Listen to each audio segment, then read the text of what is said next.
Assalamualaikum warahmatullahi wabarakatuh. Wilujeng enjing kabarudak kelas 5 sadayana.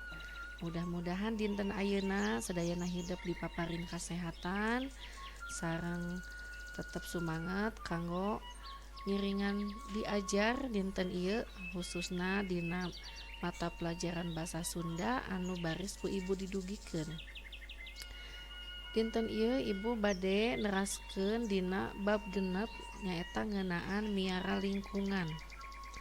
Materi anu ku ibu bade dibahas nyaeta ngeunaan harti denotatif jeung konotatif. Hideuk oge tiasa nyimak materi ieu dina buku Parumat Basa Sunda dina halaman 72 dugi 73. Anu kahiji ibu baris ngabahas ngeunaan harti kecap denotatif jeung konotatif.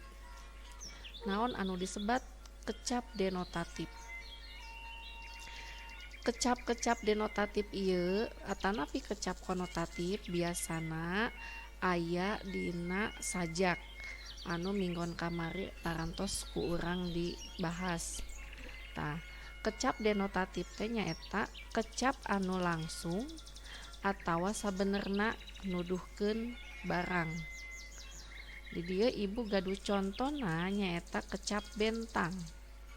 Sakali deui, kecap denotatif teh nyaeta kecap anu langsung atawa sabenerna.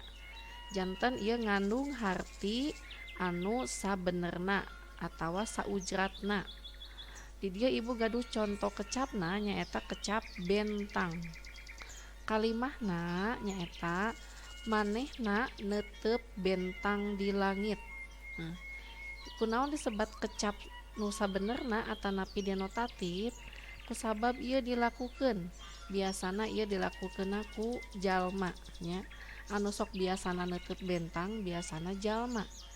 Ieu manehna ngagambarkeun hiji jalma. Manehna neuteup bentang di langit. Nah, ieu kecap denotatifna atanapi kecap anu sabenerna. Anu salajengna aya kecap konotatifna. Upami tadi denotatif, ayeuna konotatif. Naon harti kecap konotatif teh? Nyaeta kecap anu teu langsung atawa injeuman. Kamari ku ibu tos dijelaskeun dina sajak disebat oge kiasan. Nah, sami ibu nyanak contoh kecapna bentang. Kusabab bentang dina kecap denotatif sareng bentang dina kecap konotatif eta teu sami hartosna. Upami dina kecap konotatif bentang ieu nyaeta contoh kalimahna manehna katelah bentang lapangan. Tah, di dieu sami ieu ngagambarkeun hiji jalma anu janten paling pangsaena, paling pangpinterna, paling panghebatna. Di dieu disebatna bentang lapangan. Jadi jalma ieu teh nyaeta hebat dina main bola atanapi hebat dina voli, hebat dina main basket. Nah, disebatna bentang lapangan. Tah, kecap bentang lapangan di dieu ngagambarkeun tina kecap konotatif atawa kiasan. Upami kecap bentang nu tadi dina kecap denotatif nyaeta harti anu sabenerna. Manehna neuteup bentang di langit. Upami di dieu manehna katelah bentang lapangan. Mudah-mudahan ngartosnya, upami henteu engke tiasa naros ka ibu. Seueur keneh kecap-kecap anu kalebet denotatif sareng konotatif. Contona dina buku Parumat Basa Sunda aya kecap kembang. Teras aya kecap hate sareng sajabina.